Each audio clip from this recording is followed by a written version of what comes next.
কৃষ্ণচূড়ায় এখানে আমরা এসেছি, একটা কবিতা লিখেছি। কবিতার নাম লালে লাল কৃষ্ণচূড়া, একটি বৈশাখী প্রেম কবিতা। লিখেছেন দেবব্রত ঘোষ।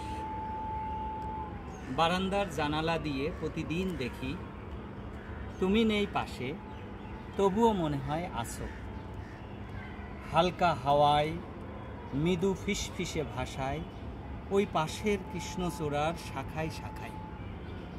ওই গাছটা জানো, প্রতি বছর বৈশাখে সে লাল রঙে রাঙিয়ে ওঠে, রক্তিম ফুলে ফুলে ঢেকে ফেলে নিজেকে, যেন এক আগুন ঝরা সূর্য দাঁড়িয়ে থাকে চারিপাশে সবুজের নিঃসঙ্গ শান্তির মাঝে। বিকেটিটিসির এই লতা পাতা বেষ্টিত আবাসস্থল, যেখানে নেই মানুষের সমাগম, আছে স্মৃতি নির্মল।